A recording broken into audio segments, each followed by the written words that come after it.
کی. اختیار ولی خان صاحب، یہ صرف پنجاب یا آنے والے وقت میں سندھ میں نہیں جائے گا، آپ کے صوبے سے شروع ہوا. بڑی اہم بات کی انہوں نے، تجاوزات کی، اور ہم نے پچھلے سیلابوں میں بھی دیکھا. 2010 والا مجھے یاد ہے، 2022 میں نوشہرہ میں آپ کے شہر میں تھا، وہاں بھی بالکل نوشہرہ میں دریا کے اوپر اس ہاتھ پہ نوشہرہ کلاں جس کو کہتے ہیں گھر بنے ہوئے ہیں. یہ تجاوزات جو ہیں یہ کیوں نہیں ختم ہو سکتی؟ دریاؤں کا راستہ ہم نے کہیں روڈا بنا دیا، کہیں سوسائٹیاں بنا دیں، ادھر سے گھر بنا دیے.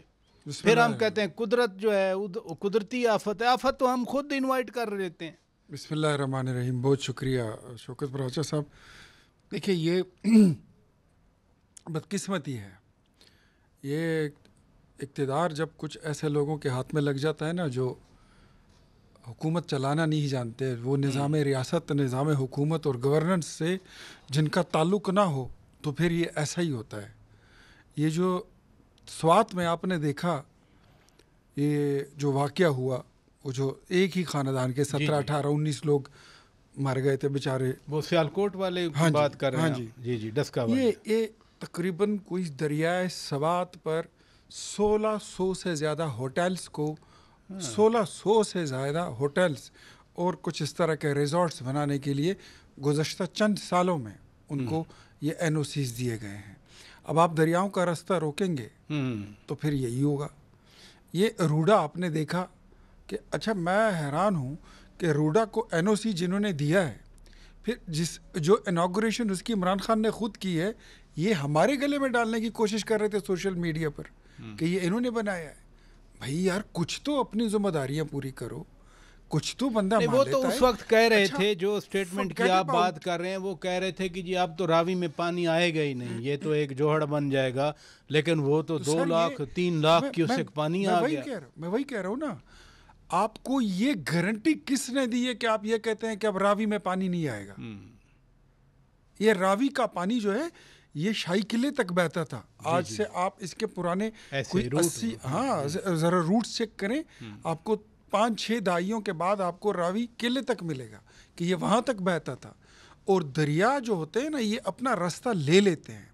یہ جب نیچر کو جب آپ چھیڑتے ہیں نا، آبی گزرگاہوں کو، نالوں کو. پراچا صاحب، اسلام آباد میں کلاؤڈ برسٹ ہوا پرسوں، پانی بھی آیا، بہت آیا. آپ بھی ادھر تھے، میں بھی یہیں پہ تھا، کھڑا ہوا، لیکن 1 گھنٹے کے بعد ایک بوند پانی کہیں پہ نہیں تھا. اس کی وجہ یہ ہے کہ اسلام آباد میں کسی آبی گزرگاہ کا راستہ نہیں روکا گیا ہے. یہاں پانی رکتا نہیں ہے، یہاں سیلاب نہیں. ایک دن ویسے پچھلے بارشوں میں سید پور میں گاڑیاں بہ گئی تھی کیونکہ راستہ اس کا روکا گیا. سید پور میں بھی آپ نے راستہ ہی بند کیا، ایسے راستہ بند کیا. سر میں کہنے کا مطلب یہ ہے کہ اب آپ کے پاس زیادہ آپشنز نہیں ہیں. آپشنز 2 ہیں. آپ 2 بلاؤں کے بیچ میں پھنس چکے ہیں.